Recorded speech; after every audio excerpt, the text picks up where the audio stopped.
You are clearly passionate about children, considering everything you do, including your writings and your academic training. What led to that? I would say I have always had love for children from when I was a little girl myself. I remember way back, I must have been 6 or 7 years old, and there was one elderly guy trying to scare us, and we all ran away. But then I noticed that one of my cousins, who was way younger than me then, was there by himself crying. So I had to rush back and got him and to run away with him. His siblings were amongst the group, but obviously they focused on running away. But I went back and got him, and all the adults around was like, oh, Nomthi loves children, Nomthi loves children. It didn't make sense to me then, because I thought, I need to protect him, I need to run away with him. But seeing that playing, that thing I did then, playing out now, I'm trying to help protect the children. And it was only proper for me to study education, to work with children, because that's where I'm at peace. I feel fulfilled when I work with children. I like seeing them learning, growing, and enjoying their childhood the way they should. You once said that this whole writing thing is a new experience for you. You never liked writing. So what has it been like for you writing these 2 books? It has changed me a lot. It's amazing.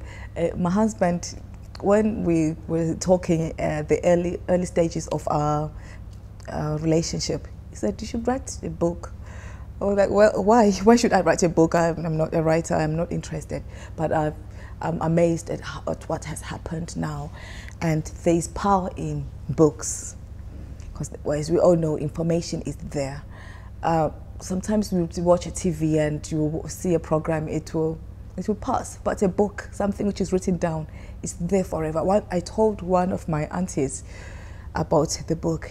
She said, wow, amazing, amazing. That's amazing, because even when you are long gone, people would still be, she even saw it more than, she saw the amazement even more than I did. She said, even when you're long gone, people will still read those books and it will help many, many more children. I was like, yeah, oh, that's good. I'm happy that will happen. And I was just trying to help. It was just a passion to help children not to suffer. And it has become something big. Here we are. Yes, and I have many more books in my head. You seem also to have designed your books to get parents and children to sit down together to read and learn. Yes, that's the whole idea, that parents, I read somewhere that they said a parent should have some time with each child. So you have 2 children, at least with each child, you should have 8 minutes to discuss with a child. So some parents would say, I'm so busy, 8 minutes a day, which is nothing really, because some parents are busy, we understand. But think about that 8 minutes. Within that 8 minutes a day, there's a lot you can impart into your child. This book is these books are conversation starters. It's not for children to read and enjoy by themselves.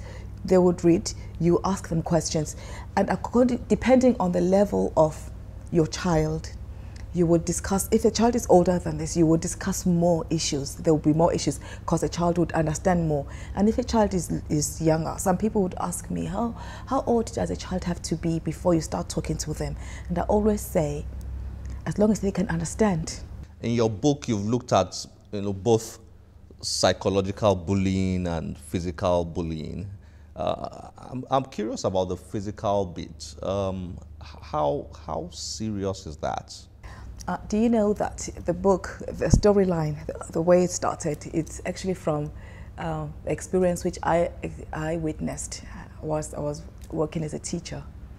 One child bullying the other physically, beating them up, taking the pen out there. So, so I just, we just changed it. But it was for it to be for me to feel the book that well. I had to use that experience because I was watching, seeing that thing happening. The other child bullying the other one, and the child didn't do anything. He was obviously scared.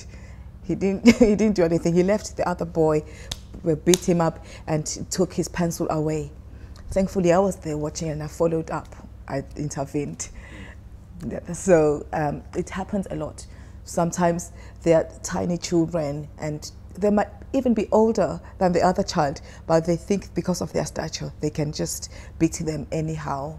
It happens. Sometimes even the smaller ones, though, who feel they're strong, they can bully. So it doesn't have to be a big person who bullies the smaller ones. Even the smaller ones can bully the bigger ones. And that one is even more dangerous because people will not believe a big child saying a smaller child is bullying them.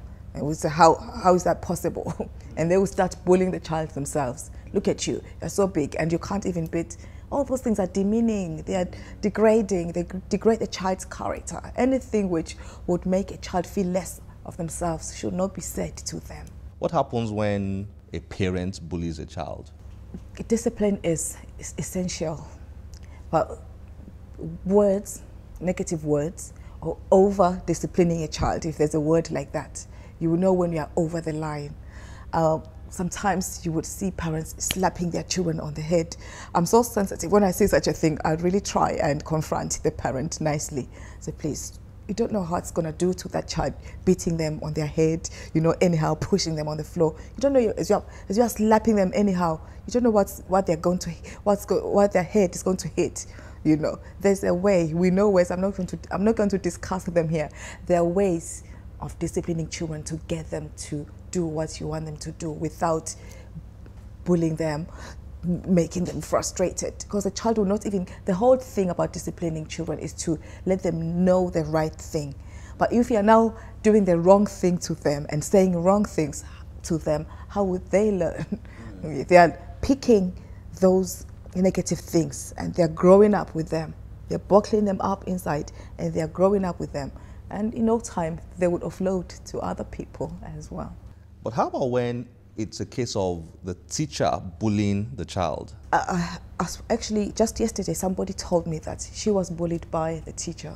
The children were kind of, she was tall in class, but the children didn't say anything. Maybe they were scared because they thought she would beat them up if they said anything. But it was the teacher who would always pick up on her.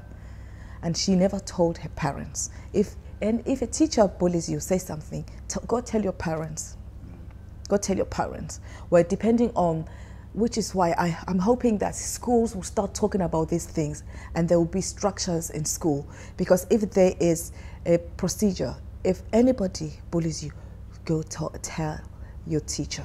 If it is a teacher, there are head of departments in school, there are head teachers in school, there are people in authority. You can go and report, but not to tell lies on your teacher. You should only tell if it's something which really happened. And it would be good if there are witnesses who would have seen it, who will be able to say that what you're saying is true. Are you worried that not enough parents are sitting down with their children to read with them?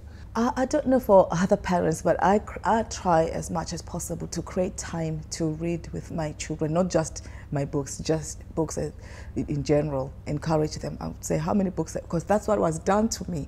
I was encouraged to read. So I'm trying to encourage them to read as well. So whichever parents is listening out there, let's try and encourage our children to read.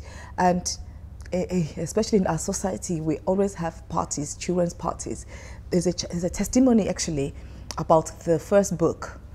I think one parent who did a clever thing put the book in the party packs, yes, and it reached the child in Port Harcourt. You see, I was happy when I heard this testimony because I don't know that child. The child doesn't know me, but the book reached the child, and they said the person, one adult was in a private room somewhere with a child, trying to touch the child inappropriately. They just heard the child scream, "No, don't touch me there." They all came out running and they found that the guy was there. So the child explained that he was trying to touch me in my private parts. I had goosebumps when I heard that testimony.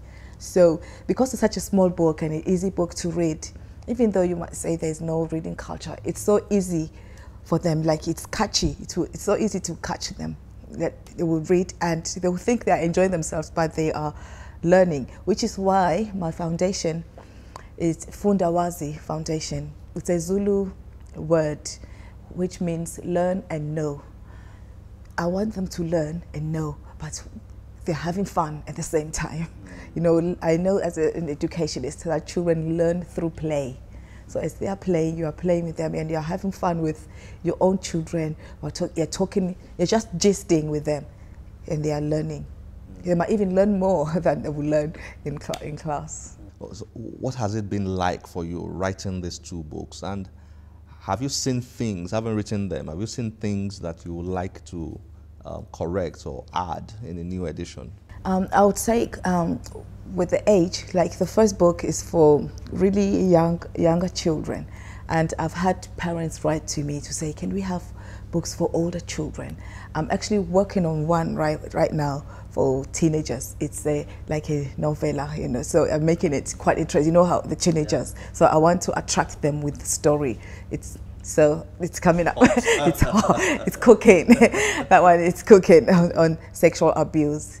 So I think for these books, another person told me that, they said, doesn't she know that bullying also happens in secondary schools? Where is our own book? So I like that it has created that opportunity. The children are the ones now calling for it. Yeah, and I'm going to look into that and start working towards that. And obviously, as I have said earlier, there are many other areas I'm going to write on. There are many other things which disturb children. They have so many questions which nobody is answering. Nobody's answering. Nobody's answering. I will ask. So I would repeat again. These books, I just want them to be conversation starters. I want them to create an opportunity for parents and children to bond, to trust each other, to talk about these issues. Thank you very much for joining us on the Channels Book Club. It's been a pleasure speaking with you. Thank you very much.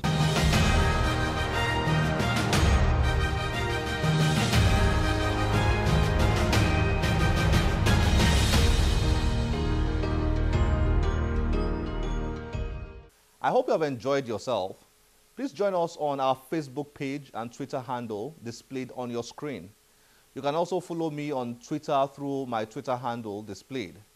If you have any questions, a book or a manuscript to share with us, please contact us through the Channels Book Club at channelstv.com. My name is Olakunle Kasumo. Remember, one great book can change your life. Bye-bye.